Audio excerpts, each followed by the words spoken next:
Ito po ang oldest restaurant. Nandito tayo sa the longest restaurant in the world. I mean, the oldest. Okay, nandito tayo ngayon sa the oldest restaurant in the world. Nagseserve sila dito ng suckling pig. Punong-puno. Naghihintay kami kasi fully booked daw sila. You have to wait for like 20 minutes.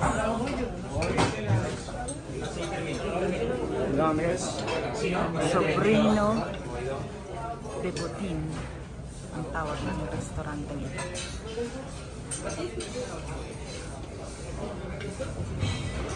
Diyan yung kanilang kusina. Dito yung bar.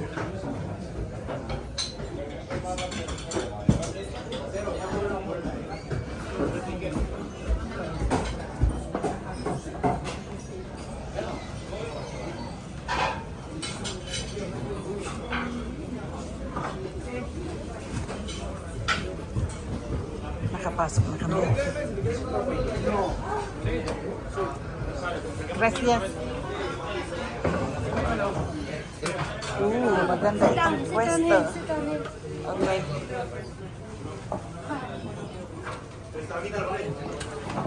Will you take in the queen's chair?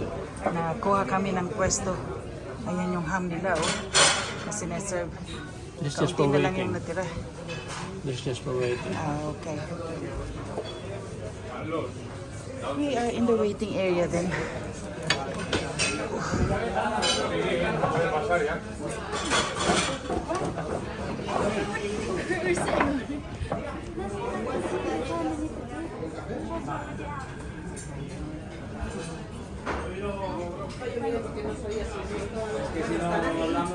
Nakakagutom na. What do you notice about the place? It's old. Malos, what do you notice about the place? What do you notice about the place? Tiene una mesa, tiene muchas gentes, Bien. y hay una mujer.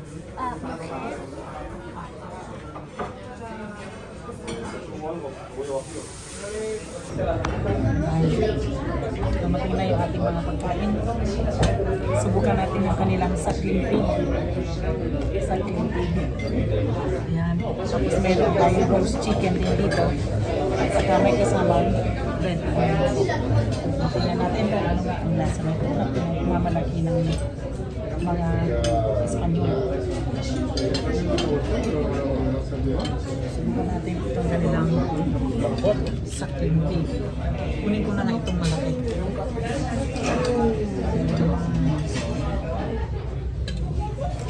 Ayan. Pasalin natin ng roast beef.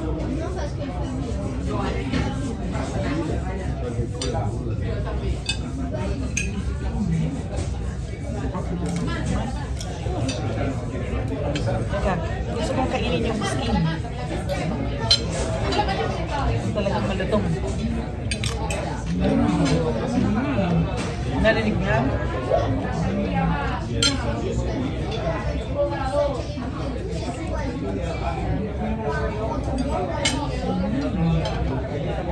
Approve.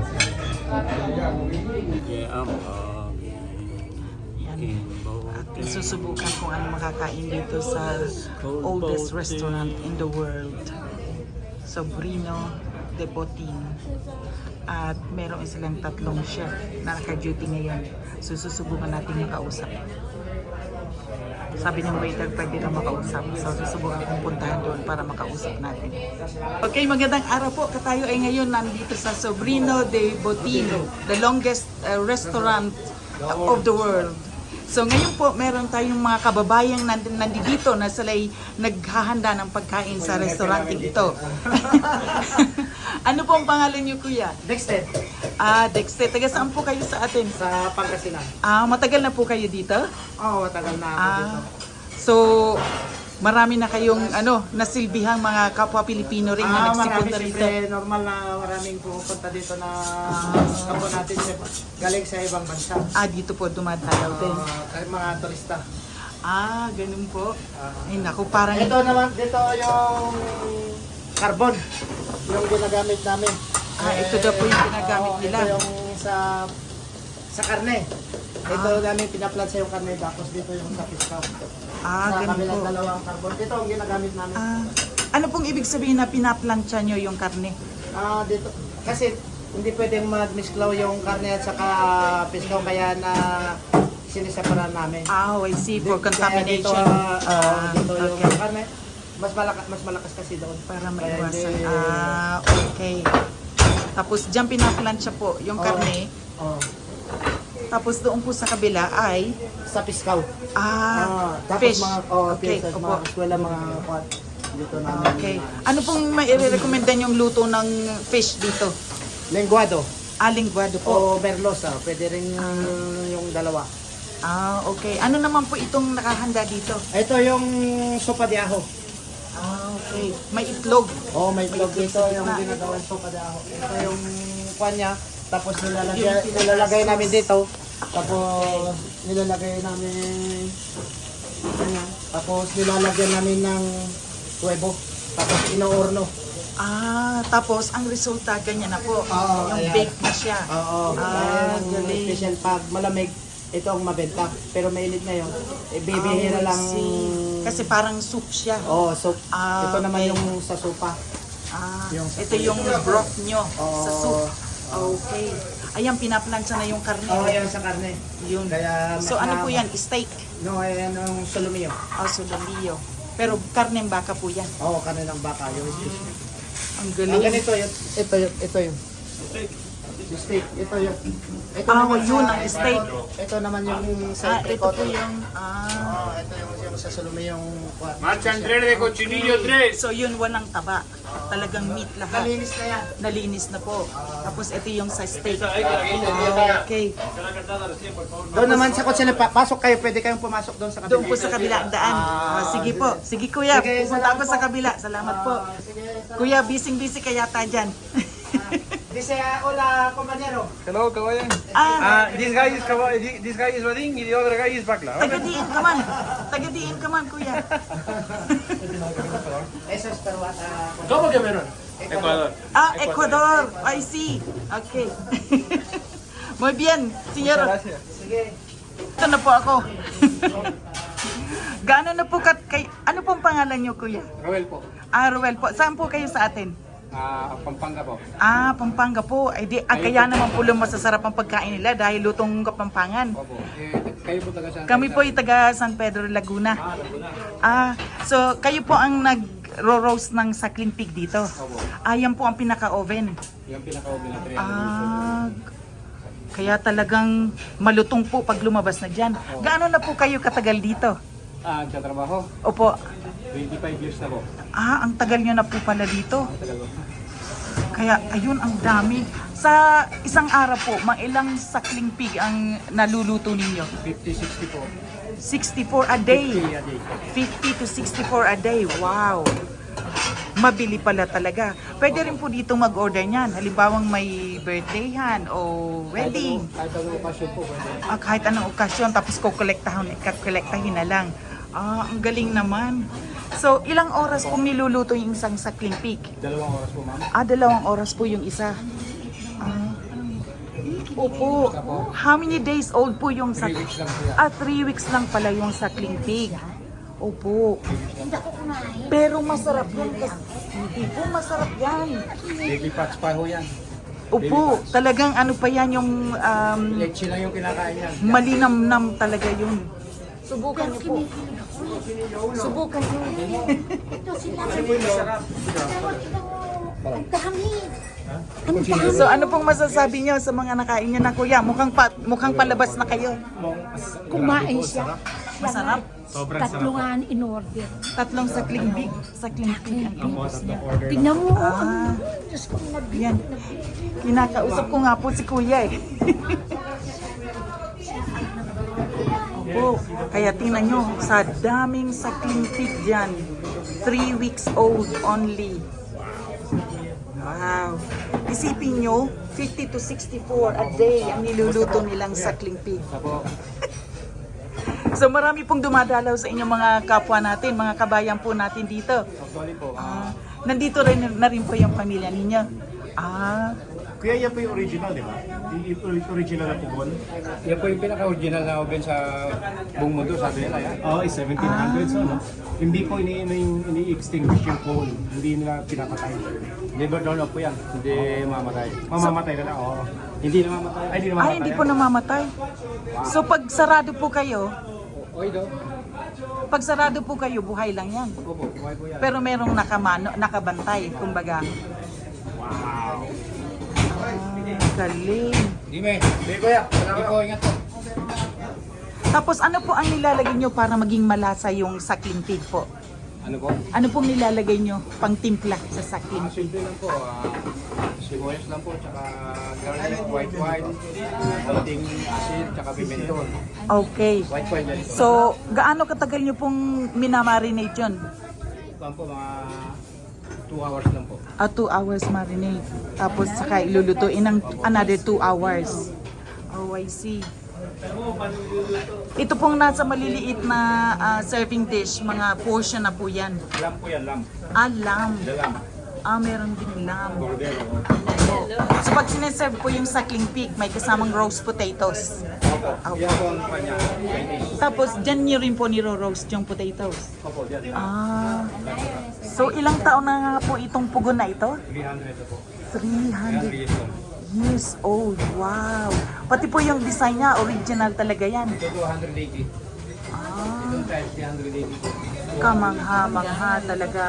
Kaya naman kayo'y napakatanyag sa buong mundo. Dinarayo ng mga turista. Sa dami ng sakling pig. Ay, nako. Salamat po kuya at pinaunlakan nyo kami na kayo'y makausap sa inyong pagluluto rito. Say, kamusta po? How are you? Fine? Say, I'm Ang proud of you. galing. Yeah. Say, we're proud of you. Thank you. Nakaka-proud ano? Bilang Pilipino.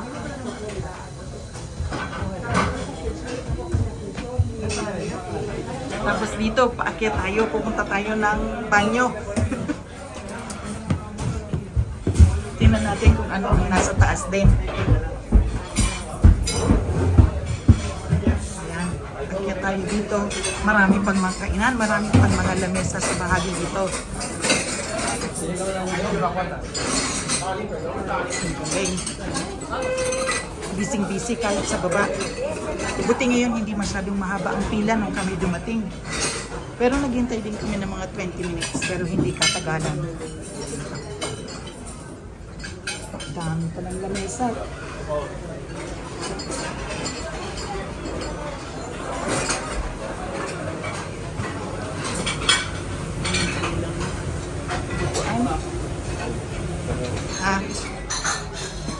Diyan meron pa rin pataas. Marami pang kainan pero daan muna tayo dito sa kanilang bathroom. Ito po, pangatlong palapag na itong kanilang kainan dito. Marami pang lamesa.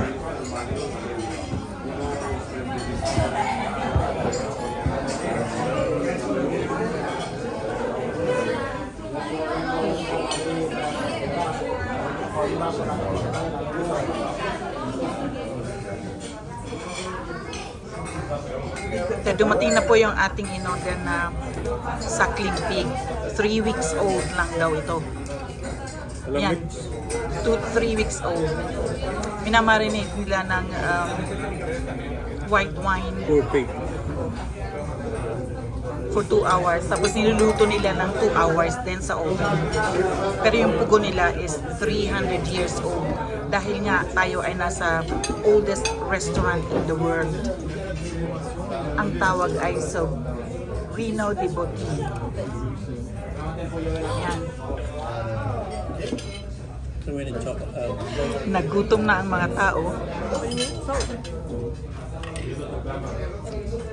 Yan, malutong. Pakinggan mo yung tunog.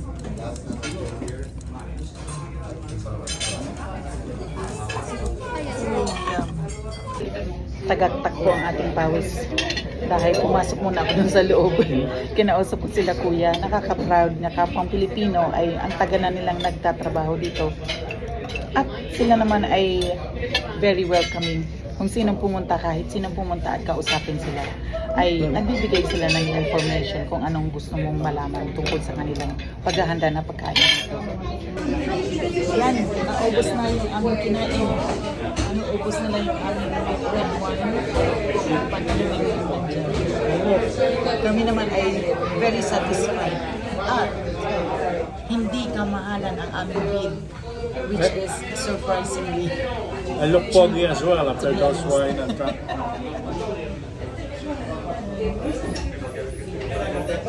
not too bad yung bill na aming binayaran sa aming in-order.